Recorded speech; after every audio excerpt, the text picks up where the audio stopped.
de notre Constitution. Les réformes la réforme de la CENI, réforme de service sécurité, réforme de la Cour constitutionnelle, c'est toujours de mauvaises propositions. Mais nous en parlons tous les jours qui passent, y compris le président de la République lui-même, il parle des réformes. Si nous voulons que les choses avancent dans ce pays, il va falloir faire des réformes. Mais il fait des propositions concrètes. Non, même, je dis, le vrai problème... Il propose même que la MOUCA puisse justement piloter ces réformes. Mais à quel titre? Là, il ne répond pas à la question. On ne se réveille pas dans une république, on ne se réveille pas un certain matin, on ne se réveille pas ex nihilo et on dit qu'on va piloter les réformes. On doit avoir la qualité. Il va les faire à quel titre? Quelle est la nature de cette institution qui sera appelée à pouvoir piloter ces réformes? Les animateurs de ces institutions vont être nommés par qui? Or, il est dans une logique de la vérité des urnes qui a commencé à s'essouffler. Du coup, il va dans une logique institutionnelle. Qui va pouvoir les nommer même comme celui, ou en tout cas nommer les gens de la MOUCA comme étant ceux qui vont pouvoir piloter ces réformes-là? C'est le président qui continue à être contesté. C'est pourquoi j'ai dit, à un moment donné, il n'y a pas de logique possible. Parce que ce qu'il demande, posez-lui la question concrètement comment cela va pouvoir se faire. Quelle sera la nature de l'institution à créer? Les animateurs de cette institution seront nommés par qui? Quelles sont les missions qui vont être données à ces institutions-là? Quelles deviennent les institutions de la République qui sont chargées de ces réformes, etc. Ce sont des questions fondamentales auxquelles il faut avoir des réponses. Sinon, on raconte un peu des choses, mais sans savoir comment exactement ça va pouvoir se faire. Alain Bolodjoa, une réaction par rapport aux propositions de votre leader, du réalisme ou tout simplement un faux fuyant face à la perte de son leadership sur le terrain au profit de celui qui était le maître, comme on dit, celui qui a sponsorisé sa lutte politique et surtout sa campagne. Il a récupéré les choses à main. Alors, est-ce que le combat pour la vérité des urnes, c'était un vrai combat? Bon, en fait, je tiens à préciser ici que je n'ai jamais été membre de la MOUCA et j'ai craint que cette présentation puisse déjà donner une orientation par rapport à votre question. Vous êtes de l'opposition? Je suis de l'opposition. Moi, je ne suis pas de la résistance, je suis de l'opposition. Et quelle opposition? L'opposition. L'opposition est plurielle. La Constitution n'a pas dit que pour faire l'opposition, il faut impérativement être de la MOUCA. Justement. Je suis de l'opposition. On analyse l'actualité. Quand je vois la démarche telle que initiée par M. Fayulu, effectivement, il y a des contradictions en termes d'approche. Premièrement, je ne vois pas pourquoi M. Fayulu a initié ces genres de démarches. Parce que je sens qu'il s'est plus comporté en frère de l'Église, cherchant à sauver son frère qui est apparemment, qui ne sait plus comment il navigue à vue.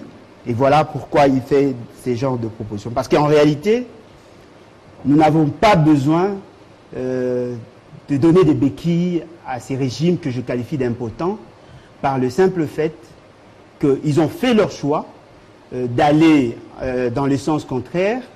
Ils ont négligé certaines variables et aujourd'hui ils se rendent compte qu'ils ont été, en fait, ils sont dans un guet-apens, surtout en ce qui concerne nos amis du cash.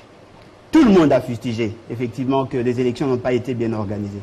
Nous avons vu de membres de l'UDPS aller introduire leur recours, s'attaquer même à la Cour constitutionnelle, qui a eu à valider, à invalider certains qui ont été proclamés par la CENI.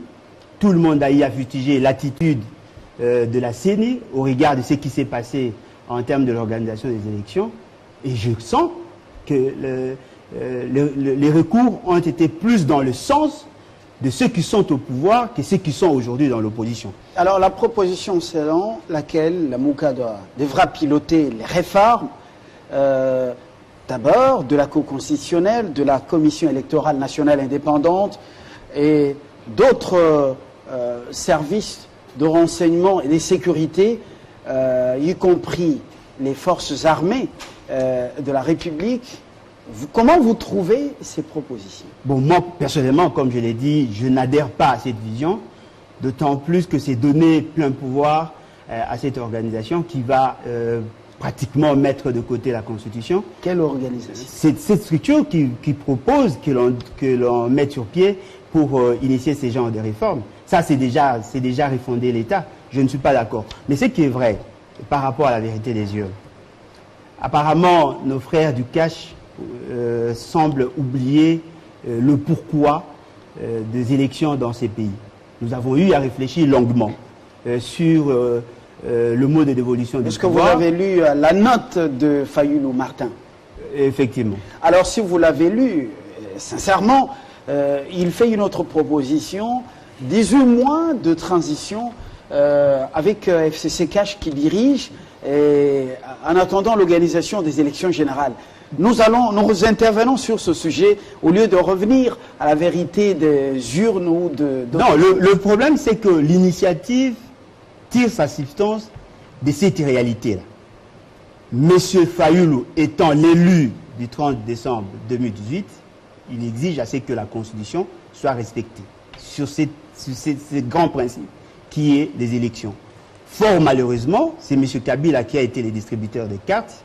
Il a fait des uns ceux qui sont aujourd'hui, et il va faire des autres ceux qui vont devenir demain. Et cette réalité-là va en contradiction avec la philosophie des élections. Parce que ce que nous voulions, c'est quoi? Lorsque nous sommes allés à Sand City, nous avons eu à réfléchir sur le problème qui assaille la République démocratique du Congo. Nous avons eu à proposer deux grands principes. Premièrement, le mode de dévolution du pouvoir avec les élections et la décentralisation du pouvoir comme mode de prise de décision. Fort malheureusement, ces deux objectifs n'ont jamais été atteints. Aujourd'hui, nous avons un président de la République qui a eu un deal avec M. Kabila et qui est devenu président de la République sans soubassement, en dehors de ce que M. Nanga et la Cour constitutionnelle nous ont présenté. Parce que sur le plan sociologique, rien ne démontre que M. Félix Tshisekedi a été l'élu. C'est ça, c'est ce qui a poussé M. Nous avons l'UDPS avec une réaction rapide. Alors, vous semblez, un intellectuel, raconter des histoires là. Non, mais ce ne sont pas des histoires. C'est ça le fondement de son débat. Ouais. S'il a fait des propositions, c'est parce qu'il considère qu'il a été l'élu et on a détourné, on a donné sa victoire. Bayo, vous êtes cadre de l'UDPS Lubumbashi. Vous avez suivi ce qu'il raconte. C'est sur base de ce sujet, de cette note que propose Martin Fayulu, les réformes qui doivent être ou qui devront être pilotées par la MOUCA, réformer la CENI, la Cour constitutionnelle, le service de sécurité et de renseignement, et puis, en 18 mois, passer aux élections générales, c'est-à-dire après une transition. Fayulu a-t-il évolué ou il est en contradiction avec lui-même? C'est lui qui le soutenait la fois passée, il est en train de le contredire. Non, je le soutiens dans une autre démarche. Bien, mais avant toute chose, je voudrais saluer la présence du confrère Gabin Loulendu, avec qui nous partageons la même assiette politique, le cash, mais par la même occasion, je témoigne tous les sentiments patriotiques à mon compatriote Bolodjoa. Tout de suite, l'histoire nous donne raison en ce jour. Nous l'avons dit que Fayulu était un accident politique dans le populaire. Et personne ne pouvait nous croire. Qui dit accident politique dans le populaire veut dire que c'était un citoyen qu'on a jeté au devant d'une scène politique pour qui on a fait et association de logistique et association du personnel politique. On lui dit, ben on vous présente Fayulu. Mais voilà qu'aujourd'hui qu'il est en perte de vitesse. Par le simple fait que Mokolo Tonga, Botoli Tonga. Vous pensez que la ronde que Katumbi fait aller, c'est pourquoi? Il va récupérer tout ce qui avait été collé en son nom et qui donnait l'image simulée de Fayulu. C'est pas pour dire merci aux Congolais. Non, pas du tout. Qui l'aurait soutenu pendant le temps de son exil. Vous dites que je viens de Lubumbashi. Alors je dis, c'est pas ça qu'on nous raconte. Non, je crois que c'est un mensonge médiatique ou dans les réseaux sociaux. À propos des propos de mon compatriote Bolodjoa, je trouve qu'il s'est contredit. Et c'est ce qui prouve à suffisance que l'opposition en ce jour est une véritable tour de Babel. Je m'explique. Voilà que lui-même vous dit qu'il n'est pas ici pour compte de la MOUCA. Vous l'avez présenté comme un proche de Martin Fayulu. Mais prenant parole, il le remet en cause dans son postulat au nom du dynamisme politique. Et par la même occasion, il dit que sur le plan sociologique, Fayoulou a écrit cette proposition puisqu'il est censé être celui qui avait été élu aux élections. Je vais vous faire rire. Hein. Fayoulou a été battu de fond en comble. Fayoulou dépose devant la Cour constitutionnelle 2 requêtes. Le juge a rendu sa décision. Mais avant les 2 requêtes, Fayoulou est allé aux élections 8 jours avant la fin, 8 jours avant le vote. Il a fait la ronde de la République en battant campagne pour le boycott. Fayoulou prit dans une même église, puisqu'il parlait du frère de l'église, que le chef de l'État. Le chef de l'État effectuant l'entrée dans la salle de l'église, il tapote sur l'épaule de Martin. Il dit Martin, et Martin se tient debout. Ils se sont embrassés. Puis à la fin, vers la fin du culte, le ministre du culte demande à ce que tout le monde se tienne debout afin que l'on prie pour le président de la République. Fayoulou et son épouse se sont tenus debout. C'est-à-dire, sur le plan spirituel, il a perdu.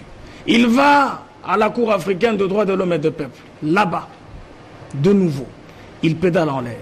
Et donc, Fayoulou s'étant rendu compte que la Mouka est réellement une véritable tour de Babel et que lui, s'opposant en ce jour à un choix, entre guillemets, de Moïse Katumbi comme chef de file de l'opposition, puisque Fayoulou, il faut dire qu'il est le seul élu de son parti, et que par la même occasion, il pense qu'il jouerait un peu au sphinx de Limété, qui proposerait des choses en attendant que cela produise des réalités. Mais les poids sont différents. Les poids sont différents. Je voudrais un peu paraphraser Matungulu qui disait que ce n'est pas sur base de mensonges que l'on peut fonder une réclamation politique. Même la protestation ne tiendra pas debout. Et donc, ce que raconte mon compatriote, c'est pour le plaisir de le faire. En réalité, les propositions de Fayoulou violent la Constitution. Je ne sais pas d'où ça vient. Ça ne tomberait jamais. On dirait que ça tomberait du ciel comme de la manne, mais ça ne viendra jamais. Ça veut dire que Fayoulou a évolué et qu'il est fatigué de se battre pour la vérité des urnes, puisque c'est imaginaire. Puisque c'est imaginaire. Et donc je voudrais que mon compatriote se sente à l'aise. En principe, je pouvais être du côté du confrère Gabin Lolendo. Fayoulou a évolué. Je me demande à quoi il va ressembler en 2023. Ça sera très beau. Hein. Voilà. Alors, mais parce qu'il faut équilibrer. Gabin, je reviens à vous. Dans le cheminement, je voudrais que notre ami, parce que vous voyez que la table n'est pas très équilibrée, l'absence d'une autre opinion politique, on revient à vous pour répondre. Vous êtes éclairé, édifié? Non, je ne pense pas. Ou bien ce sont des histoires qu'il raconte? Nullement, ça a été conçu bien avant, ces discours, nous l'avons déjà entendu. On voudrait nous faire voir que M. Félix Tshisekedi a été le choix du peuple. Mais tout le monde le sait. Il suffit seulement de voir comment le pays est géré aujourd'hui. Il suffit seulement d'entendre ce qui s'est dit au niveau du PPRD et du FCC pour se rendre compte que M. Félix Tshisekedi aussi est une créature de M. Kabila. Comme les autres ont créé M. Fayoulou pour faire de lui candidat, lui au moins il a eu à bénéficier du suffrage de la population. Vous continuez à fréquenter le PPRD? Non, mais ce sont des amis. Qui est votre parti? Je n'ai jamais été membre du PPRD. Je n'ai jamais été membre du PPRD. Mais ce qui est vrai, moi j'ai des amis partout. Que ce soit dans le PPRD, que ce soit dans d'autres partis. Parce que nous faisons la politique pas pour être des ennemis, mais pour être des adversaires. Mais ce qui est vrai, il suffit seulement de voir le comportement ou un accident politique dans le populaire. Non mais attendez. Et ensuite, Mokolo Tonga, Botoli Tonga. Pendant qu'il parlait, vous avez pris note? Non mais je comprends. Il n'a fait que ressasser ce que les autres disent. Il n'a pas innové. Mais ce qui est vrai, la même manière qu'on a eu à choisir M. Fayoulou, naturellement, il ne pouvait qu'être choisi par ses pairs. D'autant plus que c'était une coalition électorale. Qu'est-ce qui a fait que sur les 7 personnes qui ont eu à participer dans leur messe politique au niveau de Genève, qu'il ait 5 voix sur 7? Ça, c'est un accident? Non, mais effectivement, c'est ça la politique. Pourquoi M. Félix Tshisekedi, qui avait tout le moyen politique, tout le moyen... Non, mais attendez, mais soyez tolérants. Ce qui est vrai, c'est que sur les 7 votants, M. Fayoulou à Genève a pu obtenir 5 voix. Alors, quels sont quels sont les éléments qui ont justifié le choix de M. Félix Tshisekedi? Mais c'est tout simplement parce qu'il avait un deal Quel avec est M. le Kabila. réalisme de ce qu'il propose? Parce que sur le terrain, il semble perdre la pédale. Katumbi a récupéré les béquilles qu'il lui avait prêtées financièrement et même sur le plan sociologique, quand vous regardez. Alors, l'homme est-il déjà en panne de stratégie? Une proposition réaliste? Ce qui est vrai, sur le plan de forme, je ne suis pas d'accord, mais sur le plan de fond, il faut reconnaître qu'il y a nécessité de réformer. Parce que tout le monde l'a fustigé. Comment voulez-vous, alors que nous avons tous compétit au niveau des élections, Nanga, de manière unilatérale, a pu proclamer une autre personne qui n'a pas été le choix de la population. Il faut effectivement réformer la CENI pour donner plus de pouvoir à la plénière qu'au bureau. Il faut réformer la Cour constitutionnelle parce que nous avons senti, il suffit seulement de voir ce qui s'est passé avec les députés provinciaux. Je cite ici les Kantingi, qui a été proclamé élu par la CENI, qui a été confirmé par la Cour constitutionnelle et invalidé par la suite. C'est que sous-entend qu'il y a eu un problème. C'est la même Cour qui a eu à créer cette situation d'incertitude dans les institutions. C'est cette même Cour qu'on voudrait reconduire. Non, nous voulons effectivement, il faut qu'il y ait des réformes. Une question précise. L'homme qui réclamait la vérité des urnes reconnaît que la coalition Cash FCC doit diriger les institutions pendant 18 mois. Plus presque une année qui compte s'écouler, ça fait combien? Ça fait pratiquement 2 ans et quelques mois.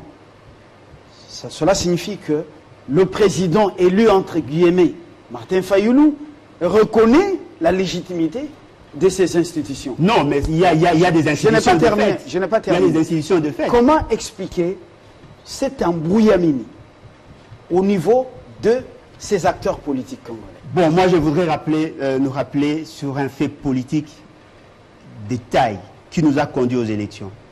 Monsieur Étienne Tshisekedi, qui a contesté pendant 5 ans Monsieur Kabila, mais a quand même pu envoyer sa délégation aller négocier avec Monsieur Kabila pour qu'il y ait des réformes. On a créé Sensa. Pourquoi? C'est justement parce que M.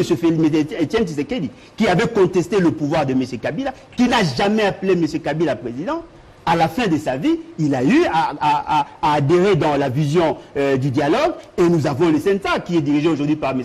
Olinga Nkoy. Jamais M. Étienne Tshisekedi n'a appelé M. Joseph Kabila président, mais il l'a reconnu à la fin. Gabin Lulendo, vous avez justement des éléments dans votre argumentaire pour continuer à exploiter, décortiquer cette actualité. J'ai pitié pour mon frère Bolodia parce qu'il est à la recherche d'une identité. Il aurait pu prendre un congé sabbatique, peut-être de 2 ans, 3 ans, pour finalement avoir un discours à développer.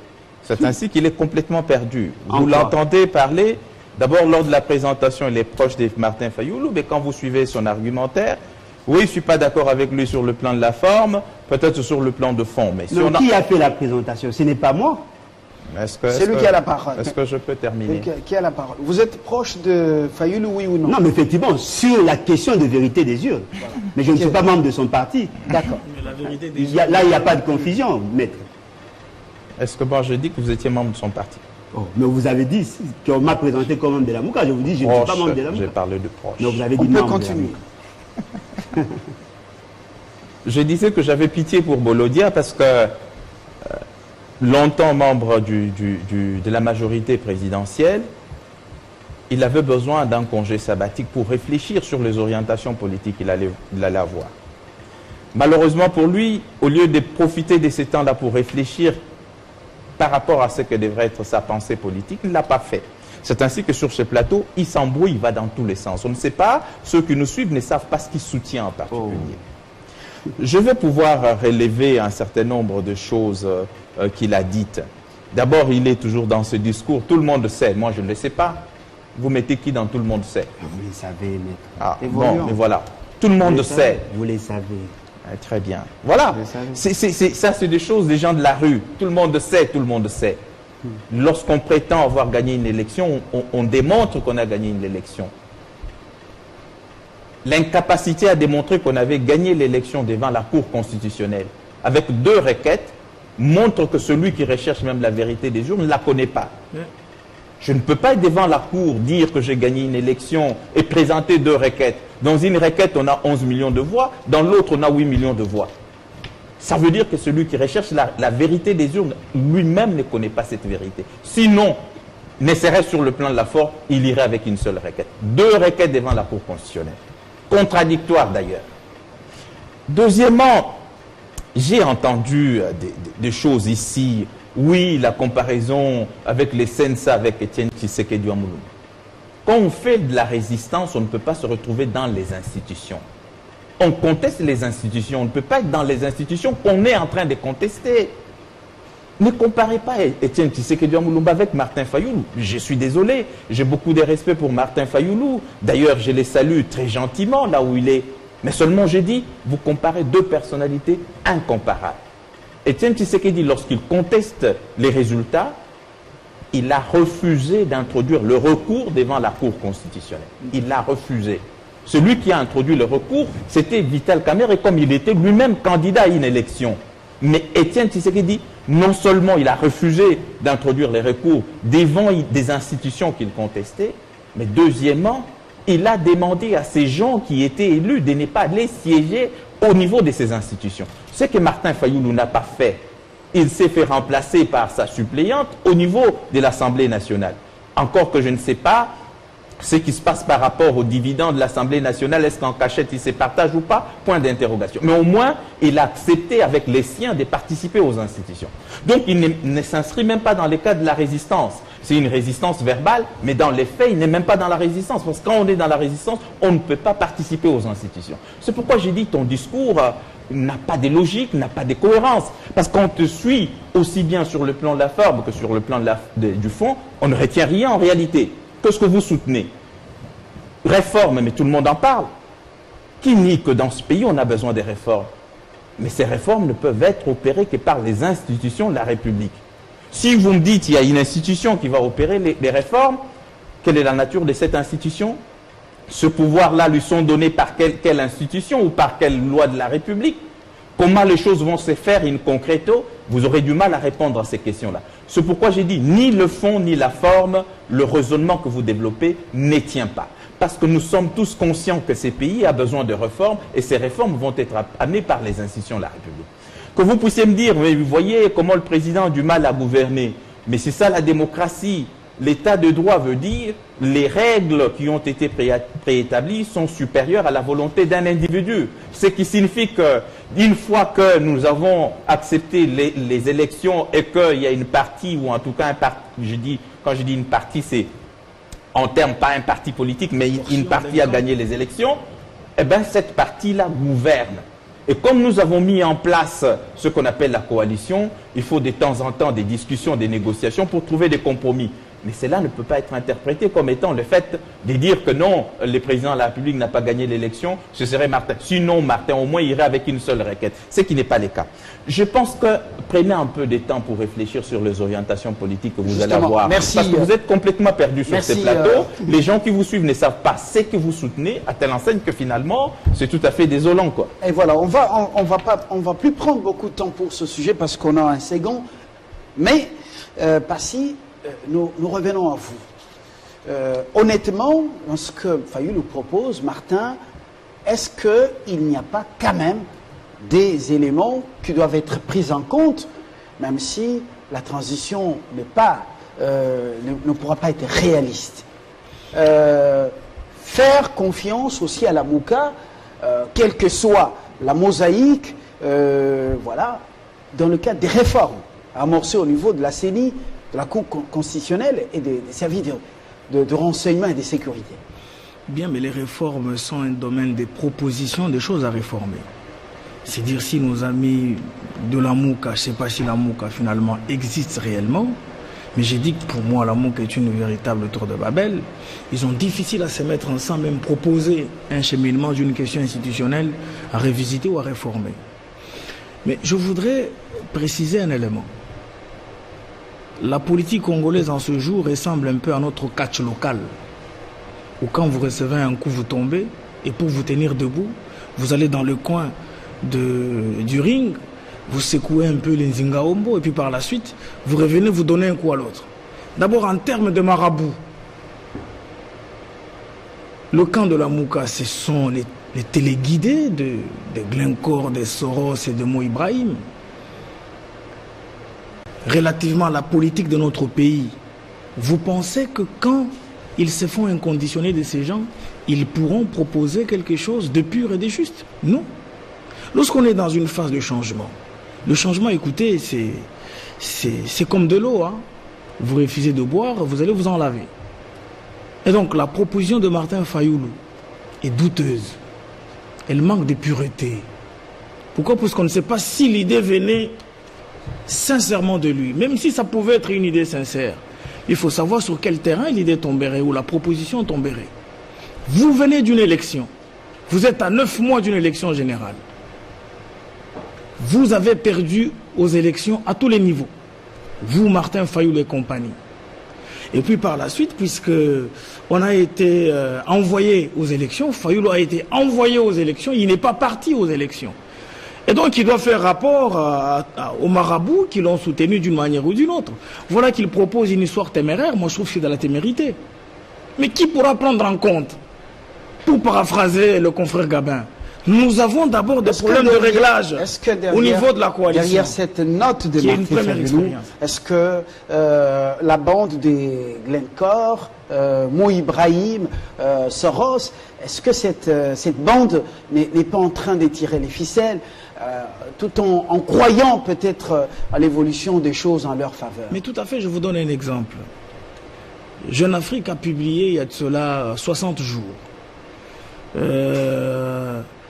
À 2 jours de la sortie du gouvernement, un magazine sur lequel, à la page d'accueil, on met l'image du président de la République en grand titre.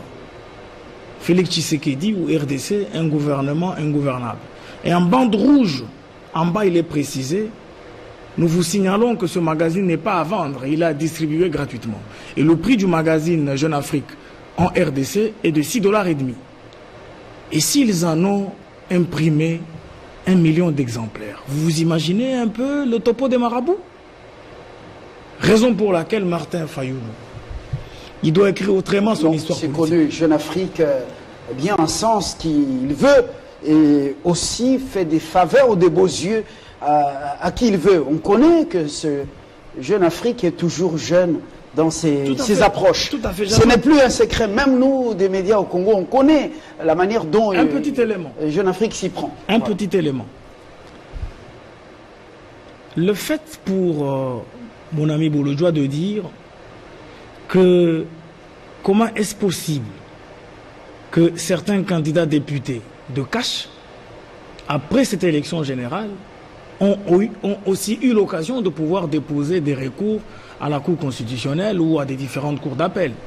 Mais c'est dommage. C'est même prévu dans la loi électorale. En cas d'insatisfaction, eh bien, vous introduisez un recours. Moi, je ne vois pas pourquoi on peut en faire un débat. Il y a des recours qui ont été introduits aussi par la Mouka.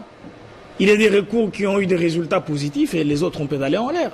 Ce n'est pas ce qui peut faire sujet de débat. Ce n'est pas ça qui peut fonder, évidemment, Martin Fayoulou et compagnie, à fonder leur postulat actuel et en même temps remettre en cause ces élections de 2018. Moi, je pense il serait mieux pour Martin Fayoulou d'oser encore une fois qu'il se pèse lui-même sur la balance, cherchant à savoir si je perds au choix du candidat commun de l'opposition, disons, je voudrais dire, du chef de file de l'opposition, est-ce que je peux facilement jouer le rôle d'un grand opposant extra-institutionnel comme l'avait été Tshisekedi à l'époque?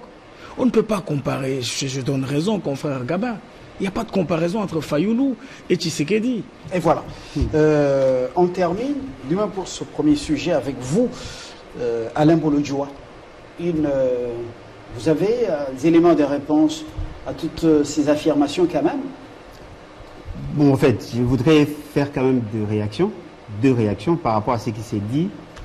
Premièrement, je dois rappeler à Maître que nous avons connu dans ce pays M. Etienne Tshisekedi, qui avait effectivement interdit à tous ses députés de ne pas siéger, mais nous avons appris par les sources officielles que sa tante, sa sœur et son fils percevaient aussi les émoluments. C'est un mensonge. Ah, ça a suscité débat, nous en avons parlé, et tout le monde sait que M. Félix Tshisekedi percevait aussi des émoluments, alors que son père avait interdit à ce que le député siège.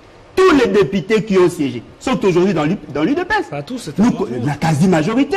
Voilà, la quasi-majorité. Les autres ont créé des partis. Aujourd'hui, vous avez le président du Sénat, le vice-président du Sénat, qui est votre allié, qui était parmi ces gens. Mais comment est-il arrivé là sans l'appui de M. Félix Tshisekedi? C'est justement parce qu'il a été soutenu. Quand M. Félix Tshisekedi percevait l'argent, certainement aussi il a eu à faire la rétrocession au niveau de son parti, maître. Vous voyez, donc quelque part, l'histoire ne vous rattrape pas moi. Moi, effectivement, je reconnais avoir soutenu M. Kabila. Je l'ai quitté. Mais vous, vous êtes avec lui. Et c'est lui qui a le manette, qui a le commande du pouvoir. La personne que vous avez présentée comme le diable, aujourd'hui, c'est votre partenaire.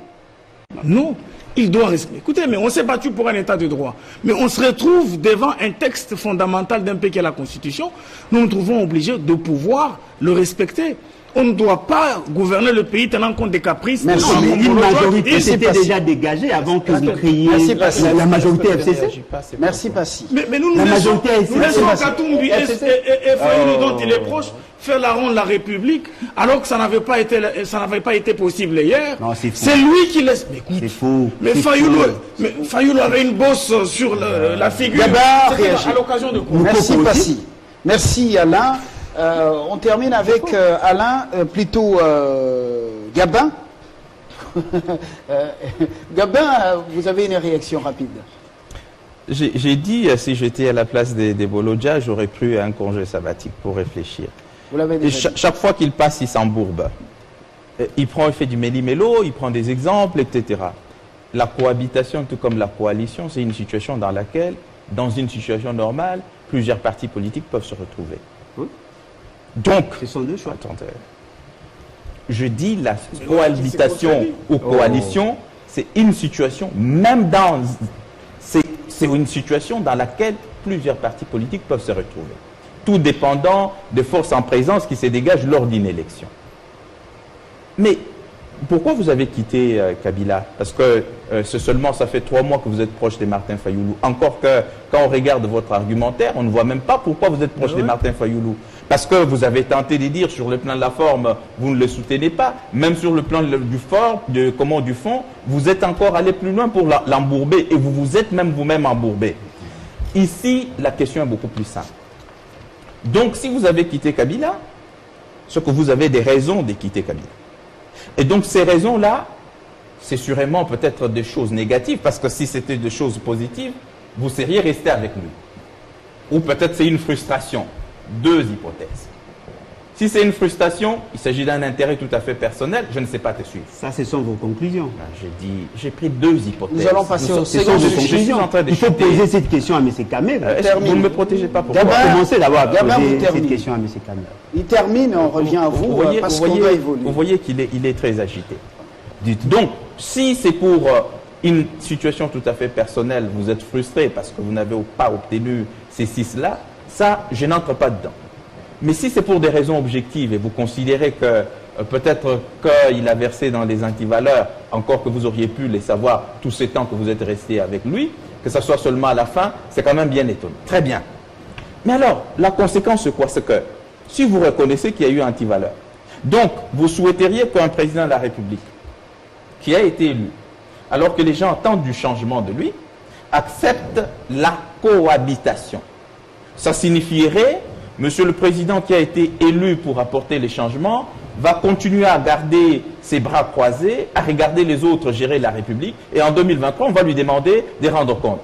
Cette position-là, ce serait beaucoup plus suicidaire. Vous êtes plus en cohabitation qu'en coalition. Il faut voir ce qui s'est fait. Est-ce que je peux parler? Il y a 2 ordonnances en souffrance aujourd'hui.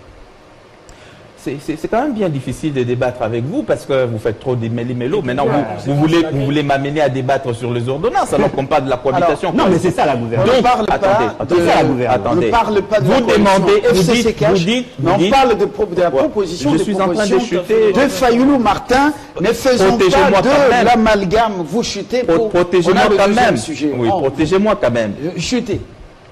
Il dit qu'on aurait pu choisir la cohabitation. Nous avons choisi la coalition. Il dit, mais en réalité, vous êtes en cohabitation. Alors tu devais te réjouir parce qu'on aurait pu choisir la cohabitation. Nous avons choisi la coalition alors qu'en réalité, nous sommes dans la cohabitation selon vos propres mots. Donc vous devrez vous réjouir. Merci. Donc c'est pourquoi j'ai dit qu'on suit votre raisonnement, à un moment donné, il s'arrête. D'accord. Voilà. Merci. À un moment donné, il s'arrête. Merci, on ne sait pas Gabin. le suivre jusqu'au bout. Merci Gabin. Alors, une question pour terminer ce premier sujet. Qu'est-ce qui justifie votre haine viscérale contre Joseph Kabila? Je ne l'ai jamais manifesté, en tout cas. Il a fait son temps, il a eu à marquer positivement ou négativement sa génération, mais ce qui est vrai, les hommes passent, les institutions restent. Ce qui est important, c'est de retenir. Je reviens en 2001. Qu'est-ce qui explique votre haine viscérale? Quelqu'un de la majorité présidentielle, l'ancienne majorité, qu'est-ce qui explique cette haine viscérale contre Joseph Kabila? Vous l'avez dit sur base de quoi? Parce que je ne l'ai jamais manifesté. Contrairement aux autres, moi je ne me suis jamais attaqué. C'est le camp des proches de Fayoulou. Non, je me suis jamais attaqué à M. Kabila pour que vous tirez cette conclusion. Mais vous avez Moi, je reconnais. Il devait faire la prison, selon vous. Non, mais parce que vous l'avez combattu pendant 17 ans. Mais tout à fait, moi, on le remet. Vous l'avez combattu pendant 17 ans. Vous l'avez présenté comme le diable. Oui. Aujourd'hui, c'est votre partenaire. Oui. Et aujourd'hui, c'est lui qui a le commande, le manette. Donc, selon vous, il devait aller en prison. Non, en principe, si eux l'ont combattu pendant autant d'années, en principe, il devait être en prison. Vous l'avez quitté pourquoi? Non, mais vous avez commencé d'abord à poser cette question à votre président. C'est pourquoi je dis lui, il a écrit. Non, mais laissez-moi. Second sujet. Maintenant, nous allons dans l'Est. Apprends à te calmer. S'il vous plaît. Non, mais je vous retire la parole. Mon raisonnement est je vous retire la parole. Parce que vous l'avez combattu. Je vous retire la parole. Vous êtes en coalition. Je vous retire la parole. Le second sujet, c'est donc les opérations de grande envergure. Parlons bien de l'offensive des FARDC contre les groupes armés dans l'Est de la République. Les chances des réussites ou d'aboutissements. On parle de la récupération de quelques localités et que tout se passe bien au-delà justement de l'approche de ces forces dites négatives ou de ces groupes terroristes. Qui devait prendre la parole? Je prends la main. Voilà, Mbayo. Bien, Fabien, je disais qu'il aurait fallu que ces choses s'arrêtent. Il est un principe de sociologie qui dit au cours de l'évolution de l'histoire, les choses changent. Aussi longtemps que la société dans laquelle nous vivons n'est pas statique, mais plutôt dynamique, en perpétuel changement et en perpétuel devenir. Après avoir été capitale mondiale du viol, après avoir totalisé environ 8 millions, 10 millions de morts, après avoir vu les atrocités, les massacres des Makobola, Kassika Mwenga et tout ce qu'on raconte et le piège de nos minéraux, il était temps que nous puissions cette fois-là aligner notre armée sur le chemin de la victoire. Raison pour laquelle je félicite nos forces armées qui finalement sont décidées à bouter dehors tous ces bandits d'une manière ou d'une autre qui ont sémé la désolation, le chaos à l'est du pays. Je pense, le fait pour nous d'en parler ici, c'est une bénédiction pour eux que nous jetons en l'air. En ce sens qu'ils ne vont plus jamais perdre. Ils vont vider l'Est du Congo de toutes les poches d'insécurité. Et cette fois-là, la prochaine émission, nous allons la tourner à Kamituga, nous allons la tourner à Nituri, nous allons la tourner à Bunia, et l'on se sentira à l'aise dans notre pays comme cela l'avait été. Mais par ricochet, il est aussi important que l'on fasse chapeau bas au président de la République. Puisque quand il promet la question de vider l'insécurité de l'Est, mais finalement, nous sommes en train de nous rendre compte, petit à petit, de localité en localité, nous irons de territoire en territoire, c'est pas jusqu'à ce que nous allons bouter l'ennemi dehors. Et ce qui a félicité de nouveau, c'est que le président de la République combine et la guerre sur terrain et la réussite diplomatique à propos. Et donc finalement, je trouve que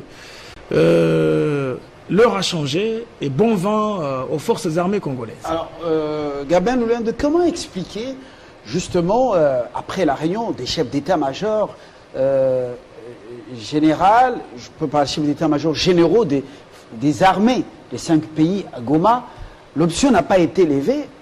Le Congo a voulu faire cette guerre contre les groupes armés seul, à travers ses forces armées. En même temps, le président active la diplomatie dans la sous-région. Quelle est l'approche du président finalement?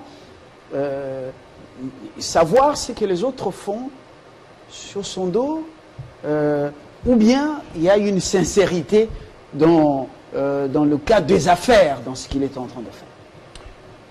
Pour ceux qui font les relations internationales ou ceux qui connaissent les relations internationales, ils vont vous dire qu'il y a les principes des fight and talk. Ça signifie, vous vous battez et en même temps vous parlez. Et je pense que c'est une approche positive parce que si vous continuez à parler et que finalement il n'y a pas de solution, nos frères, nos sœurs vont continuer à être violés, ils vont continuer à être tués, comme ça a été pendant plusieurs décennies. Et ce qui donne la mort dans le Grand Nord et dans d'autres provinces voisines, là, donc connexes au Nord Kivu, eh bien, ce sont des Ougandais.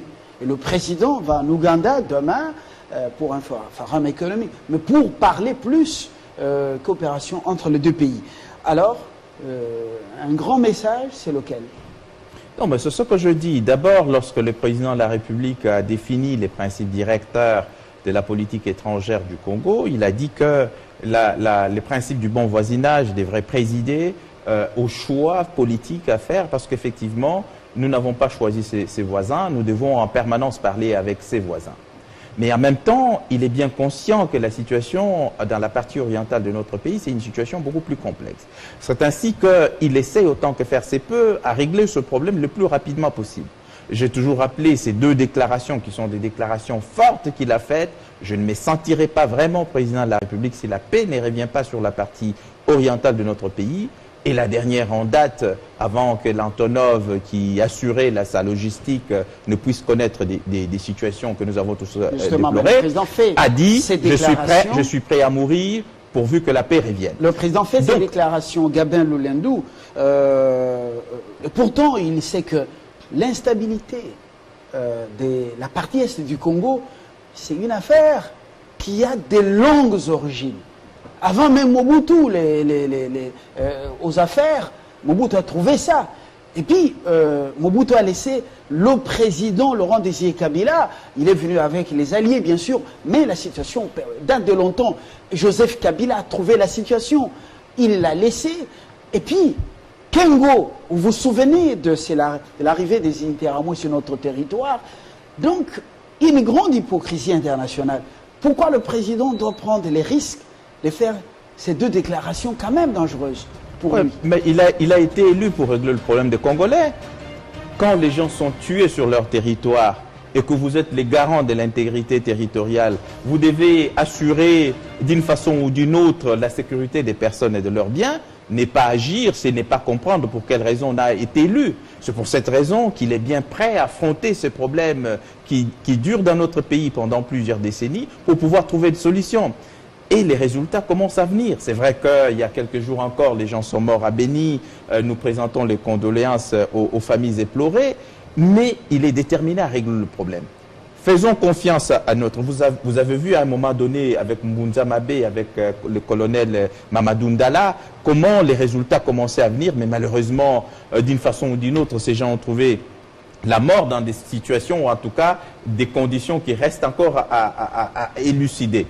Toujours est-il qu'il faut saisir la question à bras-le-corps, il faut essayer de trouver toutes les voies nécessaires pour que la solution revienne. C'est pour cette raison qu'il parle avec les pays voisins qui, d'une façon ou d'une autre, sont complices de ce qui se passe dans notre pays pour leur dire on peut avoir une coopération mutuellement avantageuse plutôt que nous battre, mais en même temps, il essaie de mettre tous les moyens nécessaires à nos forces, auprès de nos forces armées pour que celles-ci puissent combattre. Et les résultats commencent à venir.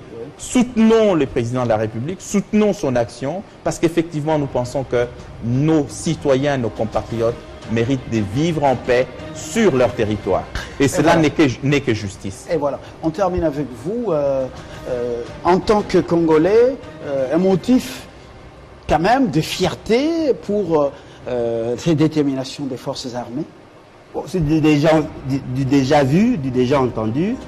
Effectivement, mon frère vient de citer Mamadou Ndala et Mbosa Mabé. Il y a Baouma, il y a Agoloa. Ils sont nombreux, ceux qui se sont battus, qui ont pu quand même maîtriser ces groupes armés. Mais fort malheureusement, les raisons ou les motivations n'ont pas été mis de côté. Et nous avons vu ces regroupements ou ces groupes militaires ressurgir et continuer à tuer le Congolais. Il a cité, il a dit qu'il y a eu le mercredi, c'est mercredi, il y a eu 10 morts à Béni. On vient de perdre encore nos concitoyens. Un mort de plus, un mort de trop, c'est ce que nous fustigeons. Mais qu'est-ce qui justifie tout ce qui s'est fait là-bas? Il y a un problème de terre qu'il faut résoudre politiquement. Il y a un problème avec nos voisins, il faut résoudre diplomatiquement. Il y a un problème de groupes armés, il faut résoudre militairement. Mais aussi, il y a un problème de gouvernance. Parce que la difficulté, c'est quoi? Quand on voit en termes des inégalités, en termes de traitement, un général qui touche moins de $500, un militaire des rangs qui touche moins de $100, ce sont là le problème. Il faut arriver à motiver suffisamment le policier et le militaire pour que nous arrivions. Non, mais attendez, c'est votre responsabilité. Quand vous détournez, quand on apprend les 15 millions qui s'envolent, ce n'est pas nous, c'est vous. Alors, si vous gérez bien, rationnellement, le peu de moyens que nous avons, vous arrivez à réformer l'armée, la police, eh bien, on aura une paix pérenne. Mais lorsque vous nous amenez des propos cosmétiques pour tout simplement chercher à nous séduire par rapport aux avancées, mais ce qui est vrai, la question de Minembwe n'a pas été résolue. Ce qui sous-entend qu'il y aura encore d'autres programmes. Vous avez quand même des informations provenant de l'Est, des informations stratégiques? Non, mais les informations ne sont plus cachées avec les réseaux sociaux, les informations ne sont plus cachées avec les téléphones. On peut avoir des informations en temps réel. Parce que ce qui est vrai, qui ont annoncé la mort de 10 personnes? Ce n'est pas la voie officielle. Ce sont les médias en ligne qui ont commencé. Alors, s'il le cite ici, c'est justement parce qu'il a cette information. Nous avons vu de photos, et ce qui est déplorable, quand nous entrons en contact avec nos frères de l'Est, ils se sentent plus en insécurité, contrairement à ce qu'on nous dit ici. Alors, pourquoi à Kinshasa, il y a de l'agitation dans certains milieux, des réunions se multiplient pour justement amener le président à bout de souffle et à compter avec eux, à les consulter pour amener la paix dans l'Est du pays? Non, mais effectivement, parce qu'il y a une dimension sociologique que lui ne maîtrise pas. Nous savons qu'il... Non, mais c'est connu. C'est connu. Il suffit de lire les résolutions des Nations Unies pour vous rendre compte que le problème est multidimensionnel. Il y a d'autres variantes que vous ne maîtrisez pas parce que vous venez à peine d'arriver. Laissez-vous apprendre. Ce qui est vrai, nous avons connu le problème de Minembwe. Pensez-vous que ce problème va être résolu par des armes? Je ne pense pas, parce qu'il y a un problème de terre. Vous voulez mettre fin aux Maïmaï qui sont organisés pour sécuriser leur terre et vous pensez que le fait de les tuer ou de les maîtriser, ils vont laisser leur démarche. Alain Bolodjoa, à Béni Boutembo, est-ce qu'il est question de problème des terres? Les ADF cherchent-ils des terres? Alors, sinon, il serait l'avocat de Minembwe. Je vous remercie. Minembwe, c'est une autre paire de manches. Passimba est au cadre de l'UDPS Lubumbashi. Alain Bolodjoa, il est de l'opposition. Coordonnateur de la nouvelle classe politique de l'opposition. Et puis, il refuse qu'il est proche de la Mouka.